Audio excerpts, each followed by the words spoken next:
Bonjour à tous, bienvenue dans cette nouvelle vidéo. Aujourd'hui, nous allons voir les macros. Vous allez voir à quel point cette option est vraiment très utile dans Studio One. Votre workflow va vraiment prendre un niveau supplémentaire au niveau rapidité. Une fois que vous aurez goûté à ces macros, vous ne pourrez plus vous en passer, c'est certain. Alors, installez-vous tranquillement, un petit chocolat, un café, un thé, ce que vous voulez, et c'est parti pour le tuto.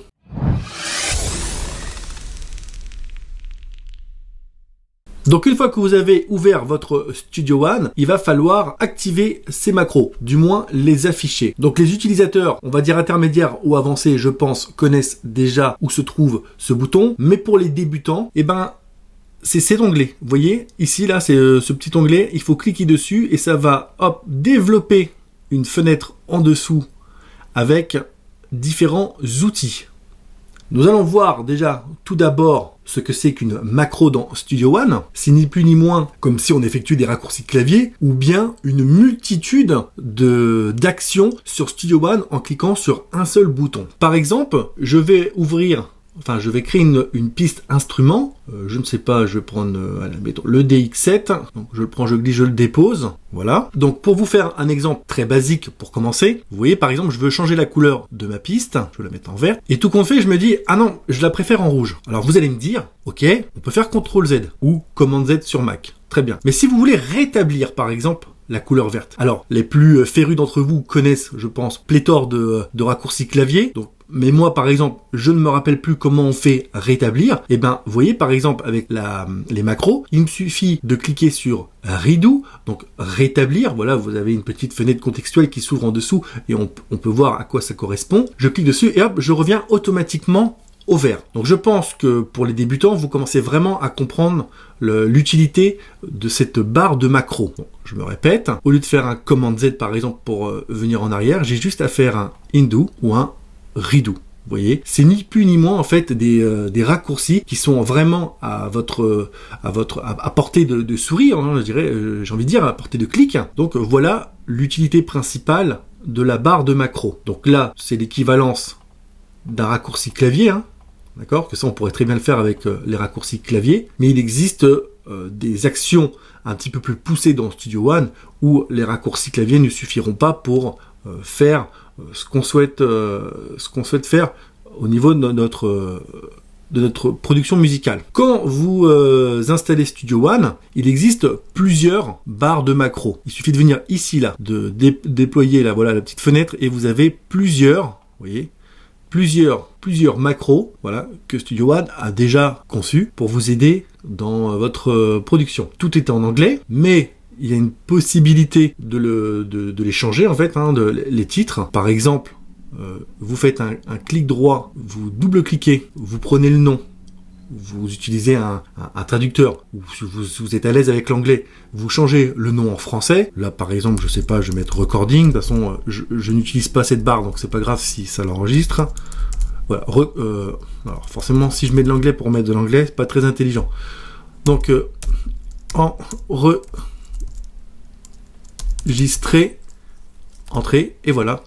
Vous pouvez comme ça, si vous préférez voir les noms marqués en français, faire des modifications, normaliser en -12, vous pouvez le mettre en français. Mais ce qu'il y a de bien dans Studio One, c'est qu'on peut importer des toolbars, c'est un outil de barre, hein, donc les toolbars. Vous pouvez en acheter sur internet, vous pouvez les créer, vous pouvez repartir de zéro, hein. Vous voyez, on peut faire nouveau groupe, nouvelle page, on peut vraiment faire ce qu'on veut au niveau de ces macros. Alors, moi, par exemple, j'en ai acheté une et j'en ai téléchargé une sur le site d'Ivan Calderon. D'ailleurs, je vous mets le lien dans toutes ces descriptions si ça vous intéresse. Mais par exemple, alors que je vous dise pas de bêtises, c'est celle-ci. Voilà, celle-ci, je l'ai achetée sur le site d'Ivan. Et ça me permet de gagner du temps, surtout dans la partie édition. Vous voyez, par exemple, on va créer par exemple une petite boucle rapidement. Voilà, un conteneur MIDI.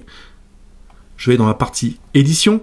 Et vous voyez, ici, d'ailleurs, pour les débutants, si elle n'est pas affichée, vous voyez, on a exactement le même onglet pour développer les macros. Sauf que là, nous sommes dans la partie édition. Donc là, je la développe. Et par exemple, je vais créer une note. Une seconde.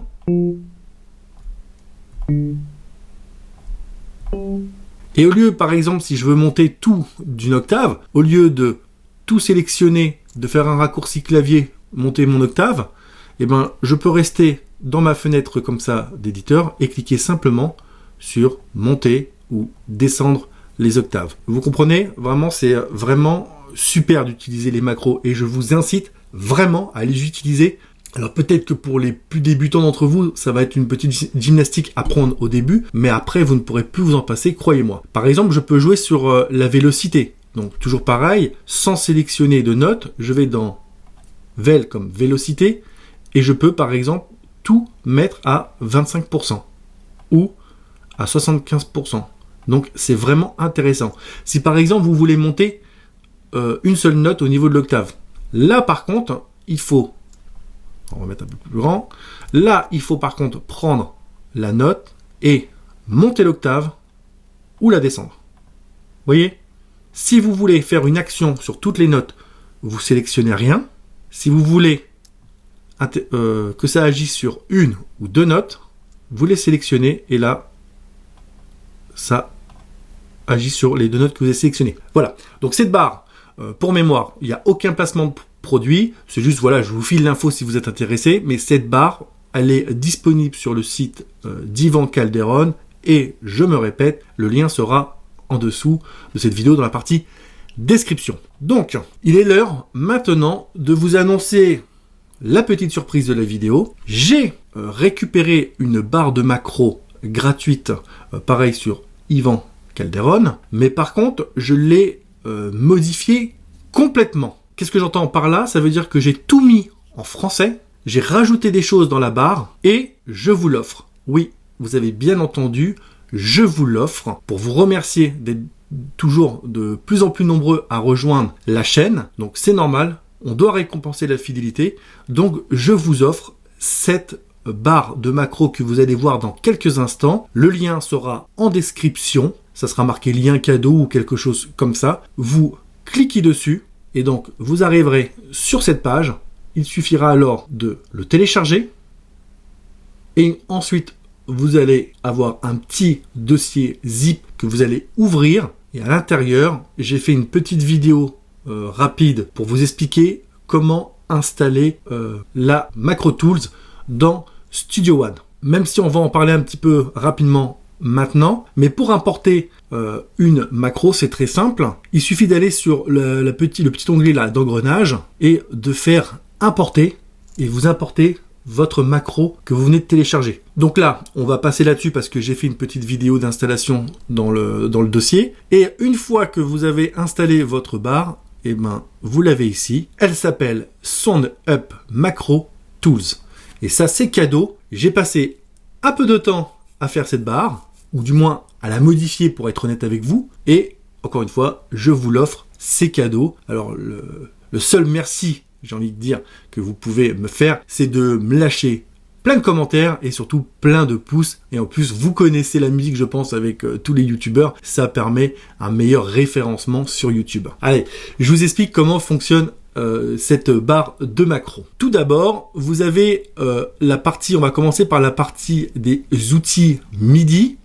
Donc, vous développez la petite fenêtre et voilà, vous avez en fait tous les VST d'outils MIDI que j'utilise dans mes productions musicales. Alors, ne vous inquiétez pas, si vous n'avez pas les VST qui sont présents dans la liste, on peut les supprimer et les modifier. Je vais vous faire voir ça dans quelques secondes, vous allez voir, n'ayez pas peur. Par exemple, je pense que parmi vous, il y a beaucoup d'utilisateurs de Splice. Eh ben, il suffit d'aller dans Outils, cliquer sur Splice, et voilà, vous avez votre fenêtre de Splice, votre petit... alors c'est un petit VST qui permet de faire un pont entre votre dos et l'application Splice, pardon. On va faire un CTRL Z pour le supprimer. On va enlever ça aussi.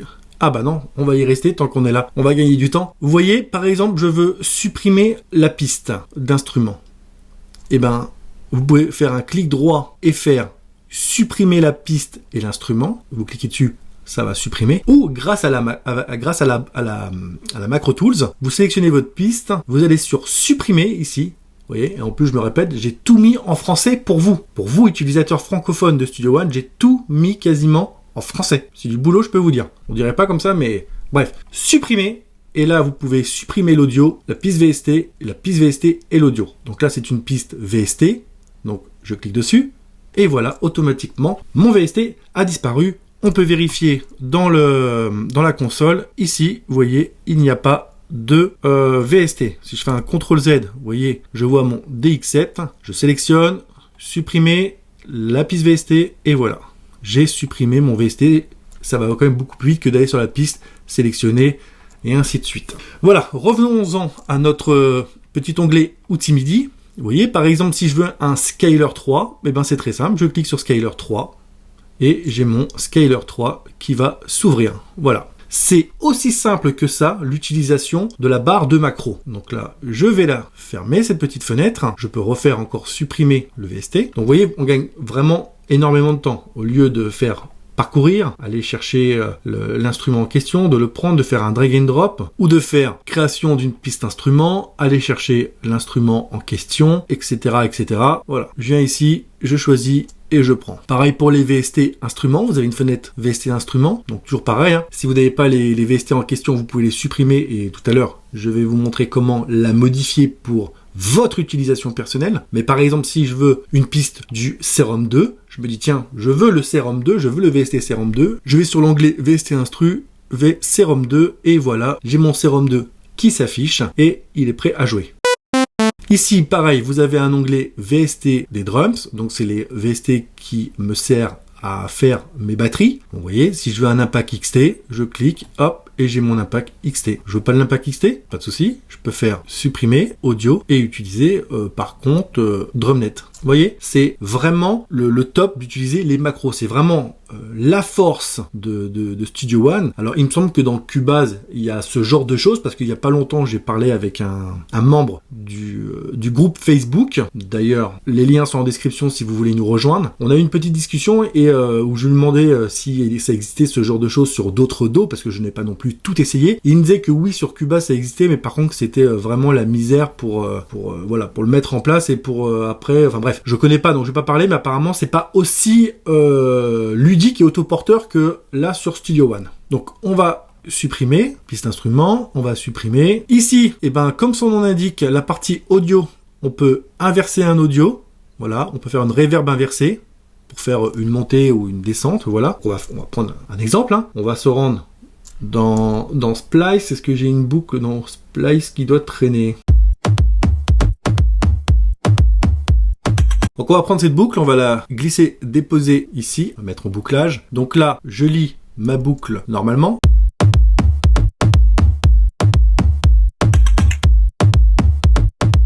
Là, en écoutant la boucle, me vient à l'esprit un petit tips. Ouais, je sais, je suis comme ça, j'aime bien vous donner des tips pendant un tuto. Je suis comme ça. Alors, pour faire un zoom rapide, vous voyez, là, admettons, vous êtes comme ça en train de travailler. Vous voulez faire un zoom rapide, vous appuyez simplement sur votre clavier d'ordinateur sur la lettre Z. Donc là, on va zoomer.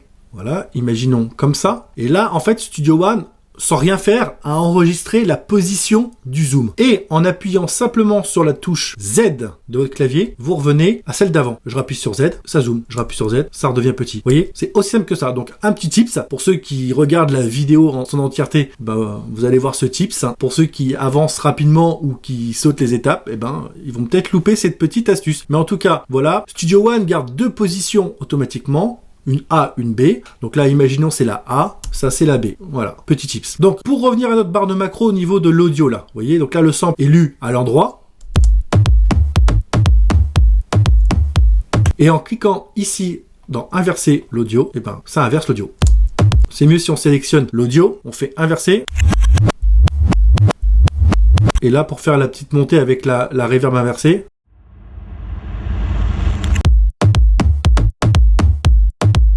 Bon, vous voyez l'idée. Bon là, ça fait un petit peu moche, hein, on va pas se cacher. Mais vous avez compris l'idée de faire des reverses. Donc voilà. Donc ça, comme son nom l'indique, vous pouvez inverser l'audio. Un reverse, hein, je vous ai dit, j'ai mis la plupart des choses en français pour vous. Mais bon, là, c'est ni plus ni moins pour faire un reverse. Et vous voyez, à côté, vous avez quand il y a un raccourci clavier, vous l'avez sur le côté. Donc ça, c'est très pratique. Donc par exemple, je vais revenir en arrière. Je veux faire un reverse. Vous voyez, inverser l'audio, c'est commande R. Si vous avez une bonne mémoire, vous êtes là, vous faites commande R et automatiquement, vous avez votre audio en reverse. On va la rétablir. Voilà pour la partie audio. Donc on a le reverse ou la reverse inversé. On peut également, vous voyez par exemple, on peut ajuster le gain à -3 dB automatiquement. Donc ça veut dire qu'on sélectionne notre audio, on fait ajuster le gain à -3 et automatiquement, voilà. On va pas non plus faire toute la barre dans son entière, dans son intégralité, parce que la vidéo, en fait, je suis en train de réfléchir, elle va durer des heures et des heures. En plus, je parle beaucoup, donc on va quand même accélérer. Par exemple, on peut découper l'échantillon dans un sampler, par exemple un 4. Ça vous permet comme ça de faire des slices, ça découpe votre sample et vous pouvez le jouer avec votre Impact XT. Alors ça marche bien aussi sur les voix hein, pour faire des chops vocaux, voilà. Sur la batterie, ça peut bien le faire aussi, mais sur peut-être une autre boucle que celle-ci parce qu'il y a vraiment beaucoup d'éléments. Qu'est-ce qu'on a d'autre au niveau de la piste? Alors ça, c'est très important. Vous voyez la piste. Donc imaginons qu'on ait ouvert, je sais pas, un Serum 2, qu'on ait ouvert, admettons, Inspire, qu'on ait ouvert, allez, soyons fous, un Silent One, voilà, que, ça on peut le supprimer. Là, admettons que vous avez tous vos VST avec des conteneurs MIDI avec vos accords. Là, ce sont vos synthés, vous avez joué vos accords pour faire, admettons, du layering. Et ben, au lieu de sélectionner toutes les pistes, de faire un clic droit et de mettre en dossier, voilà, et ben vous avez simplement à sélectionner vos pistes et ici dans dossier, mettre les pistes en dossier. Et voilà, vous pouvez la renommer. Imaginons que là c'est un bus synthé ou un groupe synthé, et ben vous le mettez. Vous pouvez développer le dossier ici et toujours pareil, de tout sélectionner et d'y attribuer, mettons, hop, la même couleur, voilà. Mais là, vous allez me dire, d'accord, mais dans ma console, il n'y a rien. J'ai pas le bus. Ben, pas de problème, vous allez voir, c'est très simple. Vous sélectionnez votre groupe synthé, vous retournez sur dossier et ici, vous cliquez sur ajouter un bus au dossier. Et regardez ce qui va se passer. Ça va me créer automatiquement un bus groupe synthé dans ma console. Et ici, il y a un petit dossier que vous pouvez cliquer, et ça va développer tous les synthés qui se trouvent dans le dossier. Vous voyez? Donc vous pouvez l'ouvrir ou le fermer ici ou ici. Et là, vous avez votre bus, votre groupe de synthé. Vous voyez, donc c'est vraiment pratique cette petite barre. Donc on va pas tout voir, hein, je me répète, mais voilà, donc vous pouvez mettre en dossier, vous pouvez grouper les pistes et ajouter un bus directement. Vous pouvez ajouter un VCA au dossier, voilà, donc ça peut être pratique. Conversion, ça c'est pas mal. Alors on va supprimer tout ça. On va peut-être juste garder le Spire. Je vais aller chercher alors une petite suite MIDI rapidos pour l'exemple. Voilà, allez, on va prendre ça. On va choisir un petit preset.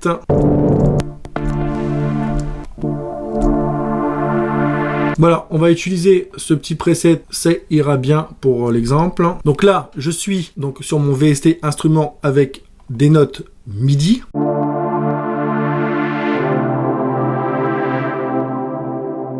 Et je veux le transformer en audio. Vous voyez, donc la piste conversion, rendre le MIDI en audio. Donc vous cliquez dessus, vous faites OK. Et là, automatiquement, Studio One l'a imprimé en audio, mais l'a gardé quelque part en mémoire, en VST. Donc, rien ne vous empêche comme ça. Parce que si vous faites un rendu vraiment audio, je crois que vous perdez, c'est pas que je crois, c'est sûr, vous perdez en fait la possibilité de récupérer les notes MIDI ou de revenir sur le VST pour faire des modifications de réglage. Je m'explique. Par exemple, je vous crée une deuxième piste d'instrument comme ceci. Vous voyez, là c'est un audio. Il y a le petit point jaune ici d'ailleurs pour vous dire que c'est une piste transformée. Là c'est de l'audio. Vous voyez, au niveau CPU, performance, ça utilise quasiment rien. Mais si vous voulez faire du layering ou voilà, faire ce que vous voulez, récupérer les notes MIDI, vous pouvez juste sélectionner, rester appuyé sur Option, il me semble. Oui, c'est Option. Relâchez et voyez, vous récupérez les notes MIDI. Alors que si vous le faites vraiment un bounce audio, là par contre, ça va vraiment devenir un audio et vous ne pourrez plus récupérer les notes MIDI ou revenir sur le VST. Vous voyez, par exemple, si je fais un bounce, il me semble que c'est commande B, voilà. Là, vous avez l'audio. Mais vous voyez, en surbrillance, en dessous plutôt, en translucide, il y avait les notes. Vous voyez, là, on les voit plus. Ça veut dire que si je crée une piste instrument et que je refais la manip en faisant option, clic gauche et je vais ici, vous voyez, ça marche pas. Parce que c'est vraiment devenu un audio définitivement. J'arrive même plus à parler. Bref, donc on va le supprimer. Le mieux, je trouve, c'est... On va refaire un petit CTRL Z, voilà. C'est de le laisser comme ça, de faire une conversion MIDI audio, c'est mieux. Maintenant, vous voulez justement faire, je sais pas, soit un changement d'accord ou modifier un paramètre, et ben c'est possible, c'est tout simple. Il suffit de sélectionner votre piste là ou vos conteneurs MIDI, vous allez dans conversion et vous faites retour en MIDI. Et là, vous revenez au niveau de votre VST d'instrument. On peut changer le preset.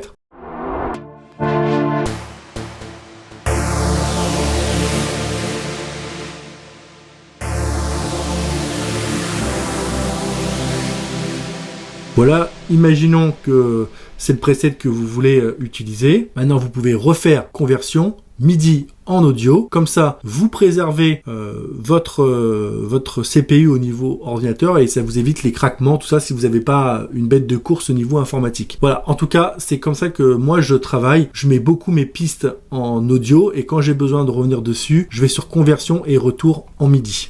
Voilà. Ensuite, on continue dans la piste. Vous avez dupliqué. Donc vous pouvez dupliquer, on va reprendre l'instrument peut-être.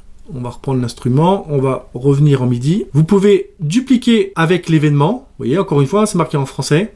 Donc dupliquer avec l'événement, ça veut dire que ça va nous dupliquer la piste instrument plus l'événement MIDI. On va essayer. Voilà. Ça nous duplique à chaque fois l'instrument avec les notes. Mais vous pouvez aussi dupliquer la piste instrument avec le Spire, mais sans les notes MIDI. Donc, on va essayer dupliquer sans événement. Voilà. Et là, ça nous duplique notre VST, mais pas les événements MIDI. Vous voyez? Donc, c'est vraiment pratique. On va tout sélectionner. Donc, pour petit rappel, hein, on reste appuyé sur commande, contrôle, il me semble, et on sélectionne les pistes. Ou alors, on prend la première piste, on reste appuyé sur Shift, et on prend la dernière, et on va sur notre petit onglet supprimer les pistes d'instruments. Vous voyez, c'est vraiment rapide de travailler avec les macros. Ici, dans les événements, vous avez donc, vous pouvez cliquer ici pour faire un copier-coller. Ici, justement, vous pouvez faire un rendu audio. Donc, on sélectionne, on fait un rendu audio. Et voilà. Donc là, vous avez le rendu audio et ça vous garde ici, mais ça vous le mute, la partie MIDI. Donc là, c'est un petit réglage que j'ai fait dans l'installation de la macro. Au lieu que ça vous fasse juste le sample, comme ça, là, que ça vous le transforme en sample et que ça fasse disparaître ça, je l'ai réglé de façon à ce que ça vous laisse la possibilité de revenir sur votre VST instrument, mais là, vous avez le vrai audio. C'est-à-dire que là, on n'a pas la possibilité de faire conversion et retour en MIDI. Ça ne marchera pas. Voilà, donc vous avez un petit rendu audio. Pattern, donc ça, on va le voir après pour créer les batteries. Ici, ça va être tout ce qui va être la partie FX et mixage. Donc, les outils que vous utilisez très régulièrement pour mixer vos instrus. Alors, le but étant de ne pas mettre tous les VST que vous possédez dans votre bibliothèque. On est bien d'accord. Là, par exemple, si je vais sur parcourir, je vais dans mes effets. Vous voyez, par exemple, j'ai la suite IK Multimédia. Je vais pas aller m'amuser à mettre cette longue liste de VST à cet endroit. Parce que là, il y aurait plus d'intérêt à gagner du temps. Vous voyez? Donc là, si vraiment je veux un plugin vraiment précis, je vais dans ma bibliothèque et je le cherche. Voilà. Mais ceux que j'utilise le plus sont dans ma barre, ils sont sur ma barre de macro. Par exemple, je veux faire un EQ sur ce synthé. Je vais dans EQ, je clique sur Pro EQ et hop, ça m'ouvre le Pro EQ. Je veux par exemple un Pro Q4, pas de souci. Je sélectionne toujours ma piste MIDI. Je vais ici, Pro Q4 Fab Filter. Hop, c'est bon, il est ici. Et je peux faire mon petit nettoyage de piste comme je veux. Vous voyez, hop, et c'est parfait. Je gagne du temps. Je veux mettre par exemple une petite saturation dessus, pas de souci. Pareil, je sélectionne ma piste ou mon conteneur MIDI. Enfin bref, je sélectionne ma piste. Je vais dans saturation. Je veux un Saturn 2, pas de problème. Je lui ajoute un petit peu de saturation. Voilà. Je vais mettre une reverb, pareil, pas de souci. Une petite roam, je mets de la reverb. Je vais lui faire un sidechain, pas de souci. Je vais dans comp comme compresseur ou sidechain. J'ouvre un compresseur. Je fais un sidechain entre la basse par exemple et mon kick. Et je vais faire soit une compression, voilà, avec un compresseur manuellement, ou alors, comme maintenant beaucoup de producteurs font, et moi également, je vais directement dans Sidechain, je clique soit sur Shaperbox pour faire du volume shaper, ou je vais sur Kickstart 2, et voilà, je crée rapidement mon sidechain. Donc voilà, c'est très rapide. Les outils que vous avez du coup mis sur votre piste, vous les retrouvez soit dans votre piste inspecteur ici, dans vos inserts, ou dans votre mixeur en double-cliquant ici, ou alors pour ceux qui n'ont pas réglé, soit mettre comme ça, ce qui me semble que par défaut dans Studio One c'est comme ça, mais moi j'aime pas, je perds de la visibilité, donc je préfère cliquer sur cet onglet là, voilà, ça fait plus petit, et je peux double-cliquer et voir les différents VST d'effets que j'ai sur ma tranche de console. Et je refais un double-clic, et ça la ferme. Donc on continue un petit peu l'exploration de la barre.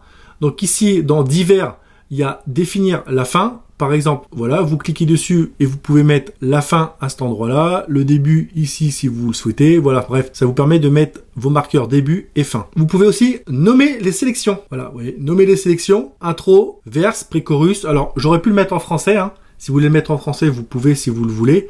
Mais j'aurais pu mettre couplet, pré-refrain, refrain, voilà, un pont. Enfin voilà. Moi je l'ai laissé en anglais, j'ai l'habitude de laisser les sections en anglais, mais vous pouvez bien sûr les mettre en français quand on va être dans la partie modification de la barre. Donc pour cela, il faut afficher l'onglet arrangeur, vous voyez, que cette fenêtre-là soit ouverte. Et par exemple, ici, ce n'est pas l'intro, mais c'est le refrain. Et ben au lieu de faire un clic droit, d'aller taper ici, de marquer chorus ou refrain, ben, vous avez juste à sélectionner, nommer les sections et chorus. Voilà, refrain. C'est un break, pas de souci. Vous allez ici, break, et voilà. Et vous pouvez lui attribuer la couleur de votre choix pour votre organisation. Si vous voulez par exemple ne plus voir la piste marqueur, vous allez ici et vous enlevez marqueur. Voilà, c'est aussi simple que ça. Ensuite, une fois que vous avez nommé vos sections, vous avez une partie exportée. Donc là, imaginons votre projet est terminé. Imaginons que tout ça c'est votre track. Ici, dans exporter, vous pouvez exporter les stems, donc les pistes séparées. Voilà. Donc là, vous cliquez sur les différents réglages que vous voulez, vous faites OK, ou vous pouvez exporter votre piste intégrale, votre piste master, voilà, avec les différents formats, faire OK pour avoir votre mix DAW sur votre bureau pour après le faire revenir dans votre VST Studio One, pour le faire revenir dans votre DAW Studio One pour faire le mastering. Ça, c'est un petit rajout aussi que j'ai mis à la dernière minute, mais que je trouve super utile. Donc, comme son nom l'indique, raccourci clavier. Donc, créer un raccourci clavier. Vous allez voir, c'est super pratique parce que on travaille tous, ou du moins la majorité des utilisateurs de Studio One, on travaille avec des raccourcis, mais on travaille pas forcément tous de la même manière ou avec les mêmes raccourcis clavier. Je m'explique. Par exemple, je veux créer, vous utilisez tout le temps le VST Serum pour votre composition de musique. Et ben au lieu de faire VST Serum 2, vous pouvez aller ici créer un raccourci. Ça vous ouvre la fenêtre des raccourcis. Vous mettez Serum. Donc là, il s'affiche, mais vous allez voir pourquoi il s'affiche après. Vous cliquez sur Serum. Ici, dans saisir la touche, vous faites, admettons, je sais pas, commande 8. Ah, c'est déjà assigné. Donc, on va en faire un autre. Je sais pas, commande égale. Voilà, commande égale. Et ça, commande égale, ça vous crée une piste MIDI avec Serum à l'intérieur. Donc, on fait assigner. On pense bien faire assigner et pas OK directement. Sinon, ça ne le prend pas en compte. Appliquer et OK. Une fois que vous avez fait tout ça, vous êtes en train de travailler, puis vous dites, tiens, je vais me rajouter encore une piste Serum. Eh ben, je me rappelle du raccourci clavier, je fais commande égale, et ça me crée automatiquement une piste Serum 2. Avouez que c'est quand même pas mal, ça mérite un petit pouce bleu, je trouve. Donc, je ferme, je veux créer encore une piste Serum, je fais commande égale, et ça me crée encore une piste avec Serum. Si vous avez un doute que vous vous rappelez plus du raccourci clavier, ben c'est pas grave. Vous allez dans VST Instruments et regardez, automatiquement, à côté de Serum, vous avez le raccourci clavier qui s'affiche. Et ouais. Et sur chaque raccourci clavier que vous allez attribuer à un élément de la barre, vous avez le petit rappel à côté du raccourci clavier. Donc c'est une tuerie, hein. Je vais le supprimer. Donc je reclique sur Créer raccourci. Je vais faire Serum. Je le supprime, voilà, appliquer et OK, et là, il a disparu. Je n'ai plus le raccourci clavier. Maintenant, imaginons, je sais pas, moi par exemple, qu'est-ce que je pourrais vous donner comme exemple pour créer un raccourci? Si ça y est, j'ai une idée. Donc, pour créer un raccourci, pour parcourir, aller dans mes fichiers et aller dans mes différents drum kits ou dans mes packs de MIDI, voilà, ou dans mes packs de samples, je veux un raccourci clavier pour aller directement dans les fichiers de mes disques durs. Donc, admettons que je sois comme ça, il faut que je fasse parcourir, que j'aille dans fichiers et qu'ensuite, voilà, je choisisse mes éléments. Et ben, on peut créer un raccourci clavier très rapidement pour ça. On va se remettre comme ça. On clique sur notre onglet créer un raccourci et on va taper fichier. On va dans la partie navigateur, d'accord? Donc là, c'est la partie navigateur, tout ça. Et on a affiché les fichiers. Moi, j'ai déjà attribué un raccourci clavier. C'est le commande F, comme fichier. Donc commande F, je vais pas le refaire, mais je l'ai mis ici. Et ensuite, j'ai fait commande F, assigné, et j'ai fait OK. Maintenant, quand je travaille, je fais un commande F et j'arrive directement dans mes fichiers. Vous voyez? Hop. Je refais commande F et ça ferme ma fenêtre. Je travaille, je veux un sample audio ou autre, quelque chose qui se trouve dans mes disques durs, je fais commande F, je vais le chercher, hop, je refais commande F et ça ferme la fenêtre. Vous voyez? Donc dès que vous voulez créer un raccourci clavier personnalisé, vous cliquez ici, quasiment 99,9%, tout est personnalisable dans Studio One. Donc soit vous connaissez l'élément que vous voulez créer pour créer votre raccourci, ou alors si ça peut vous aider, par exemple, je sais pas, vous allez ici éditer. Vous voyez, c'est pas éditer, mais c'est éditeur. Donc vous voyez, à chaque fois que vous êtes sur un élément, vous avez le lanceur. Bah voilà, très bon exemple. Lanceur, vous voyez, c'est le B. Donc je vais dans créer un raccourci. Je vais marquer lanceur.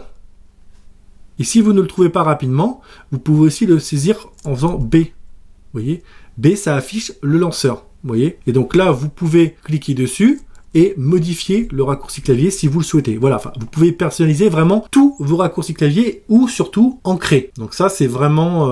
je me suis dit, tiens, je vais vous rajouter ça dans la barre. Je pense que ça fera plaisir à beaucoup d'entre vous. Et ben voilà, on a fait le tour de cette barre de macros. Hein. Je pense que maintenant, vous avez compris l'utilité et l'importance d'utiliser les macros. Donc, petit rappel, hein, pour l'afficher ou le masquer, c'est ici. Vous pouvez choisir les différentes barres de macros qui sont proposées par Studio One ou celles que vous avez téléchargées, comme par exemple celle de SoundUp Macro Tools, et vous avez votre barre. Avant de terminer la vidéo, on va voir maintenant comment renommer ou comment modifier un VST, pas un VST, un des onglets. Par exemple, je ne sais pas, dans VST Instruments, vous n'avez pas Nexus 5 par exemple. Alors, vous allez sur la fenêtre, vous faites un clic droit et vous faites menu éditer. Une fois que vous êtes sur le menu éditer, admettons vous avez le Nexus 4 et pas le 5. Vous double-cliquez pour changer le nom et vous mettez 4 et vous faites entrer. Voilà. Et là, vous avez le nouveau nom qui s'affiche. Moi, je vais remettre le 5.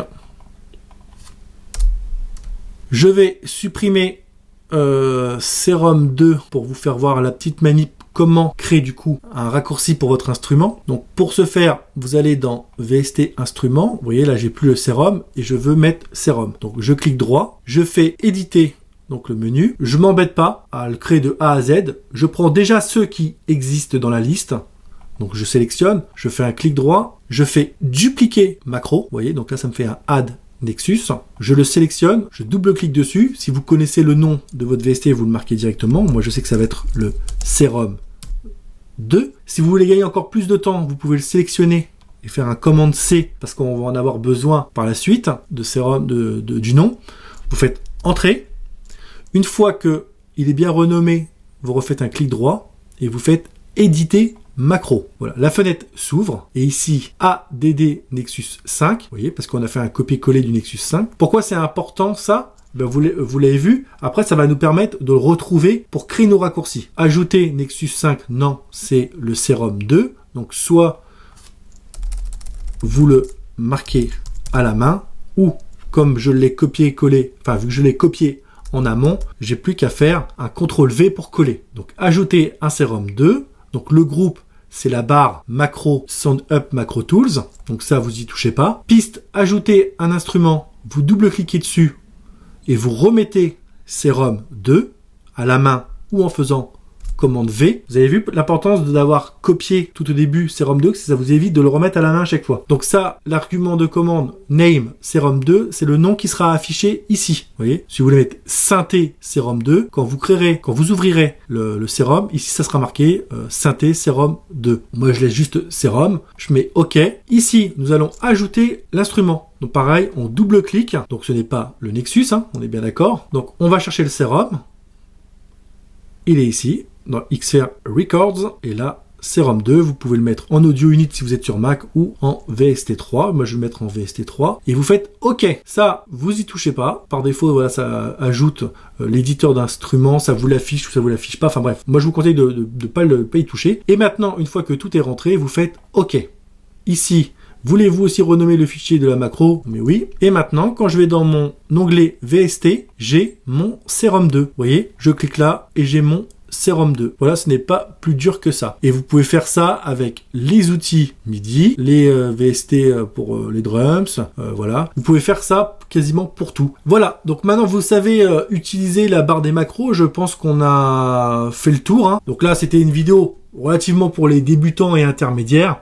Si vous voulez une vidéo encore pour aller plus loin, pour les plus férus d'entre vous, où on la crée de A à Z, bah, vous me le dites. Même si je pense qu'avec cette vidéo, vous avez compris le fonctionnement et qu'à partir de cette vidéo, maintenant, vous pouvez même créer votre propre barre de macros. Je pense que voilà. Je pense que moi, si j'étais tombé sur ma propre vidéo, ça m'aurait suffi pour me dire ah oui, ok, bah je vais la créer moi-même et je vais me faire ma petite sauce, voilà, à ma façon. Voilà. Et ben, j'espère que cette vidéo vous a plu sur les macros. Je vous dis, hein, habituez-vous à l'utiliser. Vous allez gagner énormément de temps dans votre workflow. Elle est téléchargeable gratuitement pour vous. Le lien est en description de cette vidéo. N'hésitez pas aussi à nous rejoindre sur le groupe Facebook.